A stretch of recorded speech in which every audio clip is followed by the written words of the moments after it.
I'm a singer, songwriter, producer. I make alternative R&B music. I am from many places. I was born in Jersey and I grew up in Singapore and Japan. And now I've been in California for like 5 years. I'm just working as a research scientist and then doing music. It's been an amazing experience just like living in so many different countries. I feel like my music really resonates with my own identity of just being an explorer at heart and connecting different influences that I've had and just making something that feels unique and authentic to me. I love how peaceful it is in California. Just being able to have both the city and the nature and kind of take inspiration in my writing has been really exciting. And so, yeah, I've been like also incorporating that in my own songs. So like one of my songs that's about to come out is about West Coast and just like enjoying the chill kind of atmosphere. I really enjoy storytelling, and so I really want my music to feel authentic and like lived in, and so drawing from my own life experiences. With my background in science and music, I feel like there's actually a lot of like parallels between the two, and so kind of just experimenting with whatever building blocks I have to just come up with new and innovative music. And yeah, and just making sure that it really captivates and draws the audience in. Something I'm thinking about right now is like I'm still understanding myself and learning more about myself as I experience new things, especially like experiencing real adulthood post grad. I feel like music's always been a part of my family. My mom was a singer herself, so she sang like Indian classical music and used to perform on the radio. She like very early on teach me ragas, which is like melodic frameworks in Indian classical music, Carnatic music. My dad had this like huge collection of CDs. I remember like going through them, and I had this like little pink Hello Kitty CD player, and so we would just like play a bunch of these songs like Sade and like Michael Jackson.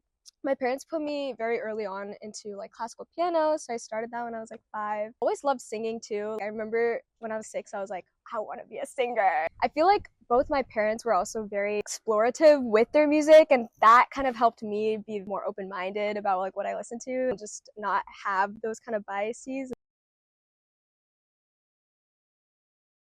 I feel like I listen to so many different kinds of genres. I'm like constantly inspired by so many artists. But there's a few that I feel like have helped me shape my artistic identity. A lot of R&B artists like Lauryn Hill for like her storytelling, Saba, who's a rapper. I would say like Ariana Grande for her vocal layering. Stevie Wonder is a classic. My like process with music is kind of rooted in like experimentation and just testing out different spaces that I haven't explored yet and seeing what I like and like pulling from all those genres. It was only until I moved to Singapore, like around middle school, where I was like, okay, I'm gonna get serious about singing. I'm gonna take it seriously. And I remember I got my Instagram account in like 2015. And I was like, okay, I'm gonna like try to film some covers and like post them on there. I'd spend like 6 hours every weekend just practicing like Mariah Carey and Whitney Houston. And I feel like that process of practicing for that long to get like a good one take really helped me kind of develop my vocal technique unknowingly. And when I moved to Japan, I started getting more into like performance and like host some shows on like campus. I would do some like performances on jazz bars and izakayas. Probably was too young to be there, but I also just started getting into songwriting and production in high school. I would play this game where I've been playing it since I was like 10, where it's kind of like this genre switching improv game where I'd be like, oh, like let me like come up with a melody that sounds like Taylor Swift folk vibe. Let's do like R&B and let's do like jazz. That's how I'd like generate all my like melody ideas, which honestly at the time I was just bored. In hindsight, I think it helped me just practice spontaneously coming up with melodies. When I moved to California for college, that's when I started doing a cappella in school. I kind of took a backseat with music a little bit to focus on like my degree in bioengineering at Stanford. Honestly, that space away from music made me realize how much I love it and helped me rediscover how important it is to me. And so after graduating, I was like, okay, I want to take it seriously. I want to give it like a really good shot and just release all the stuff that I've been writing. And so, yeah, the 2 years post grad, I was like, okay, I'm gonna like try to produce. I'm gonna meet as many like musicians in the Bay as possible and put out my stuff. And so I've just been trying to release everything like every few months. So like my first song was Sending My Love, and then Cold Water, and then now more recently I released Remnants of Her.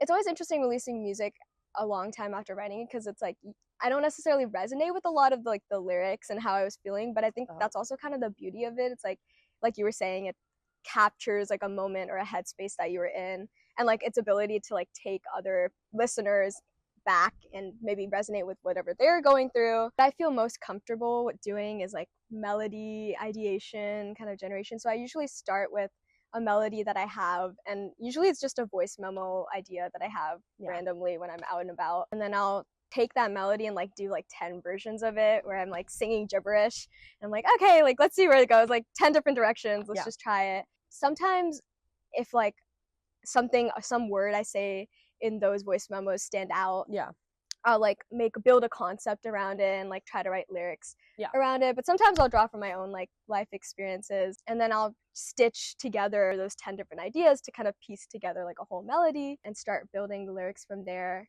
and then add production to it. It really depends on the song too, and like what I'm going through in life, because if I don't have much content from my life, I'll just draw for inspiration from like friends' stories or like things I'm reading and consuming. Can be a great source of inspiration. For example, like one of my songs, Cold Water, it was originally just an idea of a phrase that I've heard around, which is like cold water feels warm when your hands are freezing, which is just like a phenomenon. Like if your hands are really cold and you put it into like colder than the water, it feels warm. And I was like, ooh, like this could be a cool concept for like a toxic relationship. And so I built that whole like story around that, even though it wasn't anything that I really went through. And it was just fun. It's like a fun little project. But then like with Remnants of Her, that was originally like a diary entry I wrote at like 2 a.m. like sophomore year of college, and I turned that into lyric, and I was like, okay, you like listen to the lyrics, it's very like raw and unfiltered because it was my experience with it. And I think that's also another way, an angle to like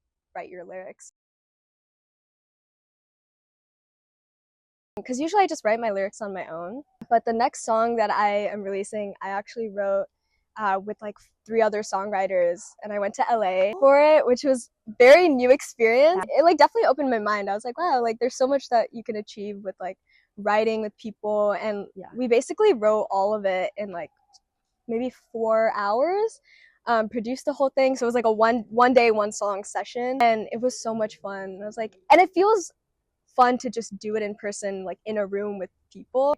I feel like it taught me how to translate what your artistic identity is, your vision with music, to people who you've just met. Like how to make sure that that still carries through in like the lyrics that you're writing with them. Be very open to like cool directions that it could take based on what people like suggest. I definitely want to explore that more. I'm still figuring out what my sound is, what kind of stories I want to share and what message I want to tell people. And then also the idea that I talked about before, which is like experimentation, and just I think at its core that's what I really love to do. That's why I love science, that's why I love music. It's just being able to experiment with your building blocks and like see what happens and where it takes you.